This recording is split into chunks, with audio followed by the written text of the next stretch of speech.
generation has continued to burn carbon. They have continued to poison the oceans and the air. They have refused to meet with us, the generation that will be affected most, to discuss with climate change. The bad news, however, is that around the year 2030, if we continue with business as usual, we will likely be in a position where we may pass a number of tipping points, and then we might no longer be able to undo the irreversible climate breakdown. Assalamualaikum warahmatullahi wabarakatuh. Halo semuanya, perkenalkan nama saya Bel Fatimah Zahra dari kelas HI 3B dengan NIM 124110310300062. Jadi dalam video ini saya akan membahas bagaimana Greta Thunberg berperan dalam gerakan iklim global melalui kacamata feminisme dalam teori hubungan internasional. Pembahasannya akan saya buat sesederhana mungkin supaya mudah diikuti. Let's get started. Kita tahu bahwa politik internasional selama ini cenderung dikuasai cara berpikir yang kaku, serba rasional, teknis, dan sangat formal. Gaya seperti itu tuh dianggap satu-satunya bentuk kepemimpinan yang benar. Nah, Greta hadir dengan gaya yang berbeda. Ia berbicara dengan apa adanya, emosional, dan menuntut tanggung jawab moral. Bagi sebagian orang, ini dianggap tidak sesuai dengan gaya politik tradisional. Tapi justru ini poin paling penting. Kenapa penting? Greta tuh nunjukin bahwa isu iklim bukan cuma soal angka atau kebijakan teknis, tapi soal kemanusiaan, moralitas, dan masa depan generasi muda. Ia menggeser pusat pembahasan dari yang dingin dan teknis menjadi hangat dan bernilai. Nah, setelah memahami pergeseran gaya kepemimpinannya, kita masuk ke mengapa suara seperti Greta yang bukan politisi, bukan pejabat, justru bisa mempengaruhi dunia. Jadi pertanyaannya, kenapa suara perempuan muda bisa sangat berpengaruh? Biasanya suara yang didengar dalam politik adalah mereka yang punya jabatan, tapi feminisme mengajarkan hal berbeda. Kadang justru perspektif dari kelompok yang tidak punya kekuasaan formal yang memberikan pandangan yang paling jujur. Itu yang terjadi dengan Greta.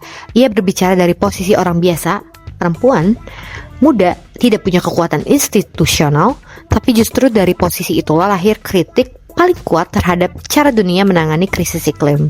Greta menjadikan kekhawatirannya sebagai generasi muda menjadi dasar argumen moral.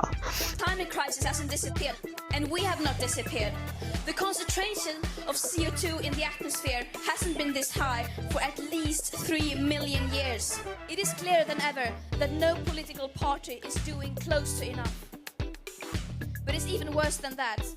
Not even their proposed commitments are close to being aligned with what would be needed to fulfill the Paris Agreement. If we want to ensure a safe present and future on planet Earth, we need to be active democrats. Ini membuka pemahaman bahwa pengalaman pribadi pun bisa menjadi bagian dari politik internasional. Oke, setelah kita melihat solidaritasnya, kita bisa melihat pandangan bahwa perjuangan Greta juga terkait dengan cara dunia memperlakukan alam. Disinilah perspektif ekofeminisme penting.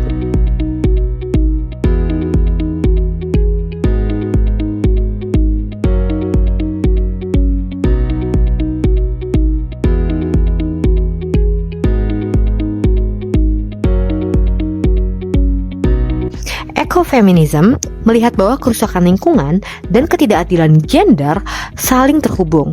Keduanya muncul dari sistem yang sama. Sistem yang menempatkan alam sebagai objek yang boleh dieksploitasi dan menempatkan perempuan sebagai komplek yang suaranya mudah diabaikan. Greta menentang cara pandang seperti itu. Ia menolak logika ekonomi yang mengejar keuntungan tanpa memikirkan keberlanjutan. Ia menuntut negara-negara maju untuk bertanggung jawab karena dampak krisis iklim paling besar dirasakan oleh negara berkembang.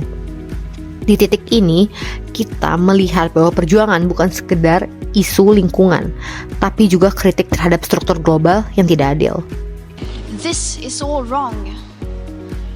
I shouldn't be up here. I should be back in school on the other side of the ocean. Yet, you all come to us young people for hope. How dare you? You have stolen my dreams and my childhood with your empty words. And yet, I'm one of the lucky ones. People are suffering. People are dying. Entire ecosystems are collapsing. We are in the beginning of a mass extinction, and all you can talk about is money and fairy tales of eternal economic growth. How dare you? Nah, setelah membahas semua dimensinya, kita bisa tarik makna dari peran Greta secara keseluruhan, oke?